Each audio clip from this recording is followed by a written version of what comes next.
हाँ जी, नमस्कार। स्वागत है आपका हमारे यूट्यूब चैनल पथ सफलता में। आज मैं टेस्ट नंबर 35 लेकर के आपके सामने उपस्थित हूँ और टॉपिक है आज का पृथ्वी की सतह पर परिवर्तनकारी शक्तियाँ। तो इसके बारे में हम आज टेस्ट के माध्यम से कुल 20 प्रश्नों को है वो हल करेंगे और इस प्रश्नों को हल करने के बाद में आप अपना स्वयं का मूल्यांकन भी कर सकते हैं।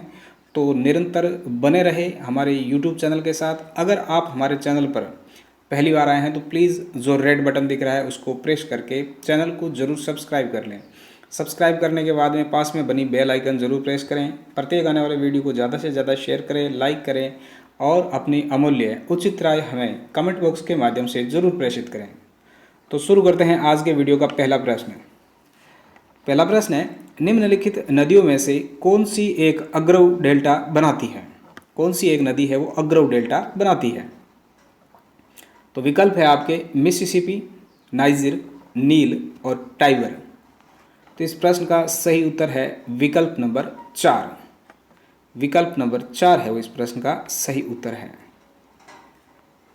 टाइबर नदी है वो अग्रव डेल्टा बनाती है।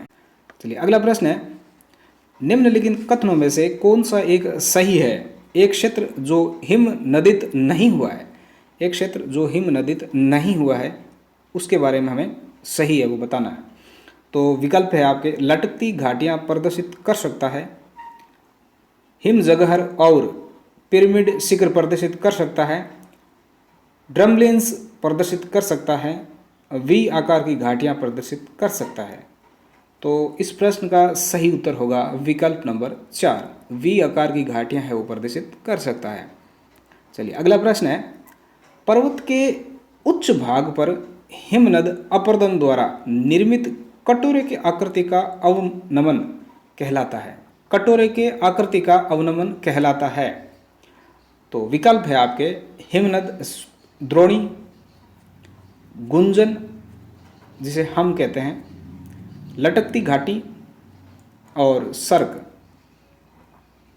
इस प्रश्न का सही उत्तर होगा विकल्प नंबर 4, सर्क। अगला प्रश्न है, मृदा कटक जिसे एस्कर कहते हैं वो है? तो विकल्प है आपके प्रवाही जल से उत्पन्न स्थलाकृतियां, भूमिगत जल से उत्पन्न स्थलाकृतियां, हिमनदीय अपरदन से निर्मित स्थलाकृतियां और हिमानी जलोढ़ स्थल रूप। हिमानी जलोढ़ स्थल रूप। तो इस प्रश्न का सही उत्तर होगा विकल्प नंबर 4, हिमानी जलोढ़ स्थल रूप। हिमानी जलोढ़ स्थल रूप।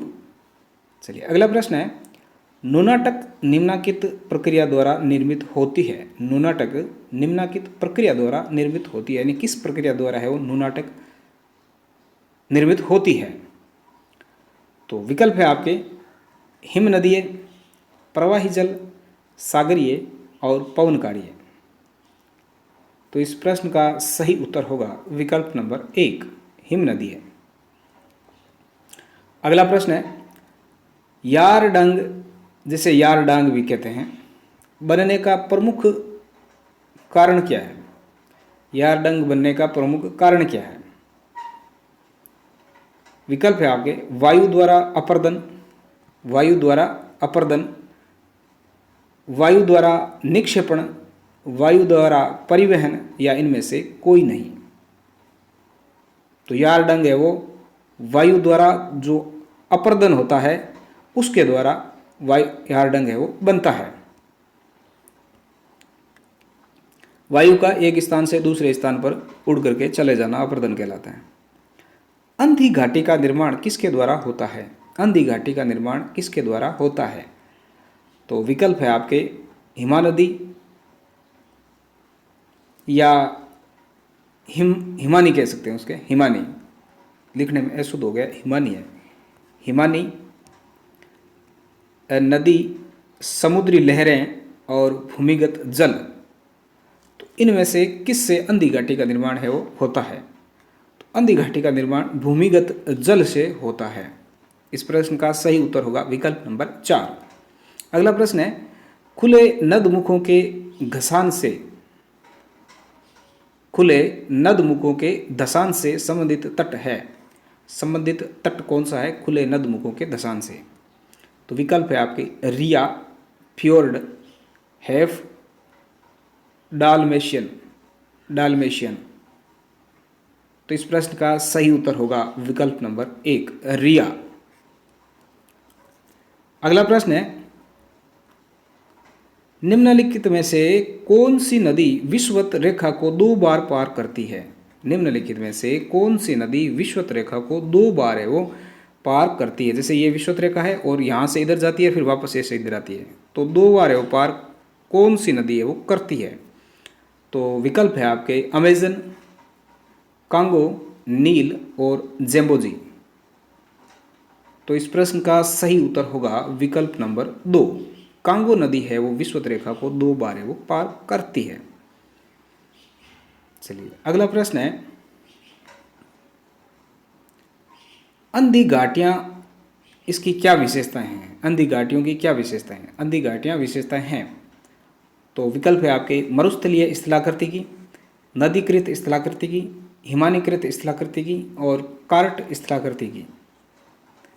कार्ट नहीं, इसको आप कास्ट कहें, कास्ट लिखने में अशुद्धि होगी, कास्ट होगा, कार्स्ट स्थलाकृति। तो इस प्रश्न का सही उत्तर होगा विकल्प नंबर 4, कार्स्ट स्थलाकृति है जो अंधी घाटी की विशेषताएं मानी जाती है। चलिए अगला प्रश्न है, निम्नलिखित कथनों पर विचार कीजिए। इनमें से 2 कथन दिए हुए, इन दोनों में से बताना है कि दोनों सही है वो या गलत है, या एक सही है या एक गलत है।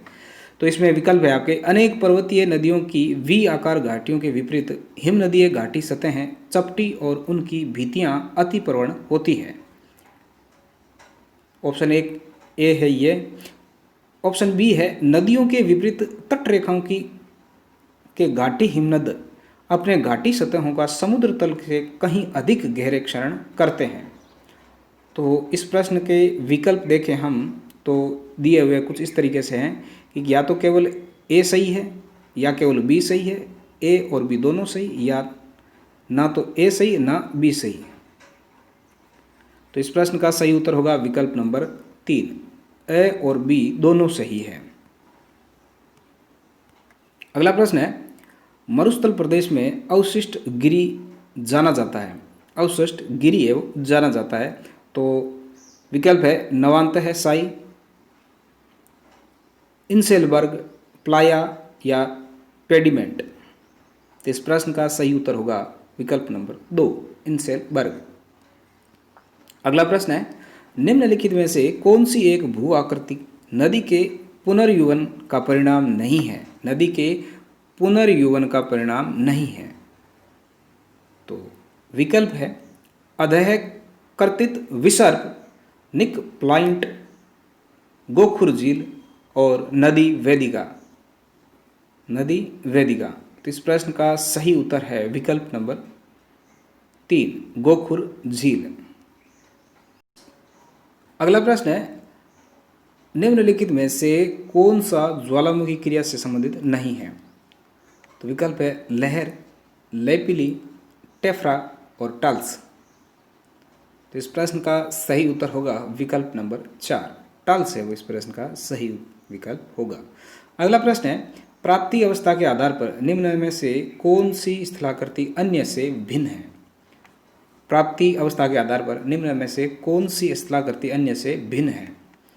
तो विकल्प है डाइक, लाइकोलिथ, परपोषित शंकु और सिल। तो इस प्रश्न का सही उत्तर होगा विकल्प नंबर 3, परपोषित शंकु। लिखने में थोड़ी मिस्टेक हो गई है। चलिए अगला है, निम्नलिखित ज्वालामुखी उद्गारों में से कौन सा सर्वाधिक विस्फोटक है? कौन सा सर्वाधिक है वो ज्वालामुखी सबसे ज़्यादा विस्फोटक माना जाता है? तो विकल्प है आपके हवाईयन, स्ट्रैम्बोलियन, वल्केनियन और विदर। इस प्रश्न का सही उत्तर होगा विकल्प नंबर 3, वल्केनियन है वो सबसे सर्वाधिक विस्फोटक, ज्वालामुखियों में सबसे ज़्यादा विस्फोटक माना जाता है उद्गारों में। निम्नलिखित में से कौन सा शील्ड ज्वालामुखी है? कौन सा सिल्ड ज्वालामुखी माना जाता है? विसुवियस, फ्यूजियामा, मोनालोआ और कोटोपेक्सी। तो इस प्रश्न का सही उत्तर होगा विकल्प नंबर 3, मोनालोआ, मोनालोआ। चलिए अगला प्रश्न है, निम्नलिखित में से किस ज्वालामुखी उद्गार के प्रकार का उसके पर्यवेक्षक के नाम पर नामकरण किया गया है? पर्यवेक्षक के नाम पर नामकरण किया गया है किस ज्वालामुखी के उद्गार का? तो इसमें विकल्प है पिलियन प्रकार, प्लिनियन प्रकार, स्ट्रोम्बोली प्रकार और वल्केनो प्रकार। तो इस प्रश्न का सही उत्तर होगा विकल्प नंबर 2, प्लिनियन प्रकार। अगला प्रश्न है, ग्रैंड कैनियन निर्मित की गई है? ग्रैंड कैनियन निर्मित की गई है। विकल्प है आपके कोलोरेडो नदी द्वारा, रियो ग्रैंडे नदी द्वारा, स्नेक नदी द्वारा और यूकोन नदी द्वारा। तो इस प्रश्न का सही उत्तर होगा विकल्प नंबर 1, कोलोरेडो नदी द्वारा ग्रैंड कैनियन है वो निर्मित की गई है। अगला प्रश्न है, निम्नलिखित में से किस भू आकृति की रचना पवन क्रिया से नहीं होती है?